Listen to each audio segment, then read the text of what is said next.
सबको जय मसीह की। और जैसा कि परमेश्वर की आत्मा ने मेरे हृदय में डाला है, मैं कुछ विशेष बातों को करना चाहता हूँ। और जितने लोग इस वीडियो को सुनेंगे, देखेंगे,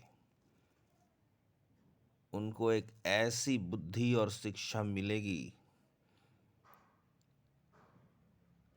जो शैतान नहीं चाहता कि लोग समझ पाएं या जान जाए। जी हाँ, आपने अक्सर देखा होगा कि किसी भी परिवार में किसी भी सदस्य को जब सुसमाचार सुनाया जाता है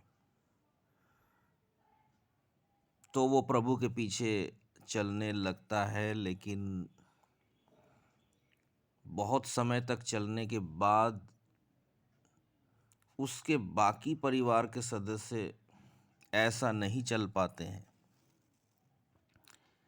और कुछ समय के बाद, महीनों के बाद, सालों के बाद हम ये देखते हैं कि वे लोग प्रभु से काफ़ी दूर हो गए और उनके व्यवहार में एक प्रकार का रूखापन, नफरत, क्रोध, चिड़चिड़ापन आ जाता है। प्रार्थनाएं बहुत होती हैं, प्रार्थनाएं कर रहे हैं, आप कर रहे हैं, आप कर रहे हैं, आप करते जा रहे हैं प्रार्थना, लेकिन परिवार के सदस्य प्रभु से दूर हैं, यीशु मसीह से दूर हैं। और उनको कैसे लाया जाए प्रभु में? आखिर ये है क्या जो हम समझ नहीं पाते, या जो मनुष्य समझ नहीं पाता है कि परिवार में 3 लोग हैं, 4 लोग हैं, एक प्रभु में है बाकी नहीं है, 2 प्रभु में है बाकी नहीं है, 3 प्रभु में है बाकी नहीं है, पूरा का पूरा परिवार प्रभु में क्यों नहीं है? या आप अपने परिवार को जब प्रभु में ले आने में कामयाब हो जाते हैं तो आपके रिश्तेदार प्रभु यीशु मसीह को क्यों नहीं स्वीकार कर पाते हैं? और स्वीकार कर भी लेते हैं तो निरंतर प्रभु में बने क्यों नहीं रहते हैं? आपने नोट किया होगा कि ऐसे लोग जो परिवार में ही हैं और रिश्तेदारी में हैं, वे प्रभु को जानते तो हैं मगर प्रभु का नाम लेने से कतराते हैं। वे बाइबल नहीं पढ़ रहे होते हैं, प्रार्थना वो नहीं कर रहे होते हैं, चर्च वो नहीं जा रहे होते हैं। कुछ तो परिवार के सदस्य में ऐसे लोग भी हैं जो कि यीशु मसीह के बारे में सुनना ही नहीं चाहते हैं, बात ही नहीं करना चाहते हैं। तो जो कोई व्यक्ति प्रभु यीशु मसीह को स्वीकार कर लेता है तो उसको बार बार उन अपशब्दों को, बुरे शब्दों को, ताना बाना, मारे जाने को झेलना पड़ता है। जी हाँ, अक्सर और लगभग हर समय यदि आप प्रभु में आ गए हैं और आपके परिवार के सदस्य नहीं आ पाए हैं तो वे आपको अवश्य ताना मारेंगे और बहुत ही फालतू के शब्दों का प्रयोग करेंगे, जिससे आपका मन दुखी हो जाएगा और एक प्रकार की निराशा आपके जीवन में आ जाती है। ऐसा क्यों होता है? आप देखेंगे कि लोग पहले तो प्रभु में थे मगर अब नहीं है। अब जहाँ तक हो सकता है वे दूरी बनाते चले जाते हैं, या तो कुछ लोग प्रभु में आ गए हैं लेकिन बाकी आ ही नहीं पाए हैं। उनको बार बार प्रभु यीशु मसीह के बारे में बताया भी गया मगर वो आ नहीं रहे हैं, या वो आते ही नहीं है। और हम ये सोचते हैं कि प्रार्थना करते जाएंगे, करते जाएंगे, करते जाएंगे। जी हाँ। प्रार्थना करना उत्तम है, बेहतर है। प्रार्थना से अच्छा कुछ भी नहीं है, मगर फिर भी इसमें एक भेद है, एक रहस्य है।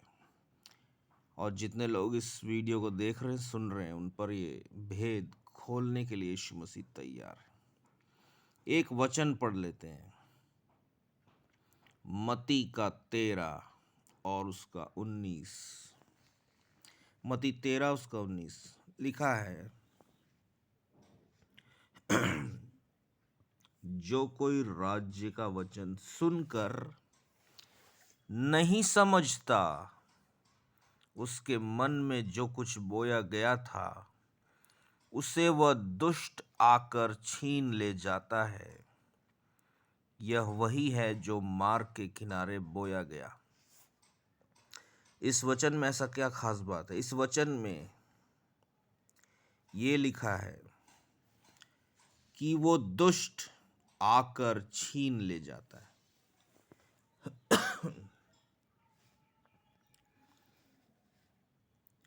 आपने देखा होगा कि कुछ लोग प्रार्थना में चलना है, प्रार्थना में चलना है, मीटिंग में चलना है, मीटिंग में चलना है, सभा में चलना है, सभा में चलना है, संगति करनी है, संगति करनी है, आराधना करनी है, आराधना करनी है, इस तरह की बातें करते हैं। और वे निरंतर कभी यहाँ कभी वहाँ प्रार्थनाओं में, सभाओं में पाए जाते हैं। क्यों? मगर ऐसे दूसरे लोग नहीं कर पाते हैं, या ऐसा दूसरा परिवार या व्यक्ति या समूह ऐसा नहीं कर पाता। क्यों? किस कारण से? क्या ये सही है या गलत है? जब प्रभु यीशु मसीह का प्रेम आपके हृदय में आ जाता है तो आप अपने आप को रोक नहीं सकते, आराधना करने से, प्रार्थना करने से, संगति करने से। और जब तक वो प्रेम अंदर बना रहता है, आपको बार बार संगति की इच्छा होगी, चर्च जाने की इच्छा होगी, आराधना करने की इच्छा होगी, अपने घर में प्रेयर मीटिंग रखवाने की इच्छा होगी, दूसरों के प्रेयर मीटिंग में जाने की इच्छा होगी। आपके पास तमाम उन सभाओं के बारे में नॉलेज होगा जो सभाएं होने जा रही है। तो इस तरह से आप एक्टिव रहेंगे। लेकिन आप देखेंगे पलट कर कि आपके परिवार के सदस्यों के साथ ऐसा हाल नहीं है, जबकि वो प्रभु यीशु मसीह से दूर होते जा रहे हैं, भागते जा रहे हैं। एक प्रकार का चिड़चिड़ापन, गुस्सा, नफरत और अजीब सा व्यवहार उनके जीवन में देखने को मिलता है, जबकि आप जानते हैं कि वे भी प्रभु यीशु मसीह को जानते हैं, मगर कुछ ऐसा दिखाई नहीं देता। और दिन, महीना, साल, सालों साल बीतता जाता है, वे लोग प्रभु से दूर ही रहते हैं, पर आप उनको प्रभु यीशु मसीह में लाने में कामयाब नहीं हो पाते हैं। जी हाँ, प्रार्थना तो अच्छा है और प्रार्थना तो बड़े बड़े कार्यों को कर देता है, पर फिर भी यहाँ एक भेद है। भेद की बात यह है कि जब आप पहली बार सुसमाचार सुनते हैं, उसके बाद आप संगति करते हैं, चर्च जाते हैं, मीटिंग्स में जाते हैं, तो परमेश्वर का आत्मा आपको छूता है। उन सभाओं में, संगति में, मीटिंग्स में परमेश्वर का आत्मा आपको छूता है, वो प्रेम डालता है, क्योंकि परमेश्वर का आत्मा प्रेम का आत्मा है। और वो प्रेम आपके हृदय में डालता है, और आप देखते हैं कि आप निरंतर जा रहे हैं, मीटिंग्स में जा रहे हैं। ऐसे ही आपके परिवार के सदस्य भी या रिश्तेदार भी पहली बार सुसमाचार सुनने के बाद वो इधर उधर मीटिंग्स में, चर्च में, संगति में जाते हैं, चाहे वो कॉटेज प्रेयर मीटिंग हो या अपने घर में ही की जाने वाली सभाएं हो, उनको भी आप एक्टिव देखते हैं। लेकिन कुछ समय बाद परिवार के सदस्य दूर हो जाते हैं, रिश्तेदार दूर हो जाते हैं, जान पहचान वाले दूर हो जाते हैं, लेकिन आप प्रभु में हैं। ऐसा क्यों? ऐसा इसलिए कि आपके बार बार मीटिंग्स में जाने और आराधना में जाने और संगति करने में परमेश्वर का आत्मा हर बार आपके हृदय में वो प्रेम डाल देता है प्रभु यीशु मसीह के प्रति।